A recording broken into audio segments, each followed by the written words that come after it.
Bonjour, alors aujourd'hui je vais vous parler d'un auteur que vous ne connaissez pas qui s'appelle Sylvain Gréco et plus particulièrement d'une série intitulée Sildren. Alors tout commence en 2250 au moment où la Terre se meurt et du coup des colonies humaines vont devoir aller s'installer sur une exoplanète. Alors là je fais une bonne parenthèse, une exoplanète, c'est une planète qui tourne autour d'une autre étoile que le Soleil.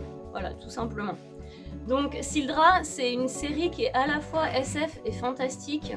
Et habituellement, c'est soit l'un soit l'autre. Là, on n'a pas besoin de choisir entre les deux. On sent qu'il y a des influences qui sont à la fois du folklore, de la littérature, des légendes, mais pour autant, l'auteur a son propre univers, ses propres créatures, son propre langage, ses propres paysages. La nature y est omniprésente, mais vraiment une nature animée, une nature enchantée, mais alors pas toujours. C'est vrai que c'est une série SF et fantastique, mais vraiment réaliste aussi. On sent que c'est documenté, on sent que l'auteur s'est renseigné pour que ce soit crédible sur le plan diplomatique et sur le plan scientifique. On a une galerie de personnages qui est bien complète. Ça va de la capitaine à l'amiral, en passant par l'ouvrier, l'experte en pyrotechnie et la botaniste. Donc ça, c'est vrai que c'est un régal, et chacun de ces personnages a son histoire qui est intéressante en soi, en fait, et on se laisse embarquer. Ce que j'ai beaucoup aimé, c'est les métaphores et les images qui sont choisies. Je les trouve pertinentes, justes et souvent très poétiques. Vous penserez à moi quand vous tomberez sur le passage sur le kintsukuroi, qui est un art japonais. Au moment où il est évoqué, vraiment, cette image est parfaite. C'était exactement l'image qu'il fallait choisir. Ça s'impose comme une évidence. Alors, si j'avais un ou deux reproches à faire, ce serait quelques tournures un peu alambiquées, mais qui n'empêchent pas du tout de savourer le style de l'auteur.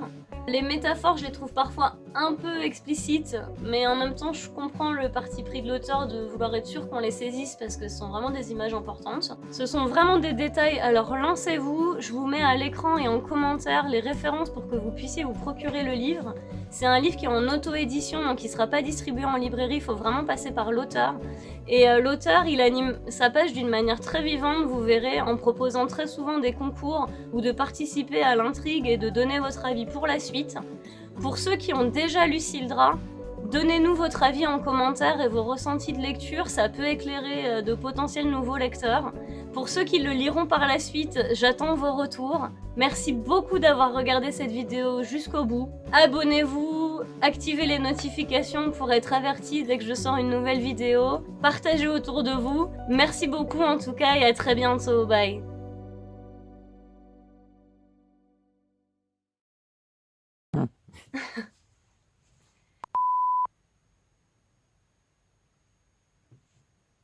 Ça s'enchaîne pas bien, hein. C'est un livre qui est en autodérision. On sent qu'il y a réellement des influences. J'ai vraiment l'impression, tu vois, d'enchaîner des phrases. Continue, mais c'était bien, c'est pas grave, ça se coupe, continue. Il y a Elles- réellement des influences.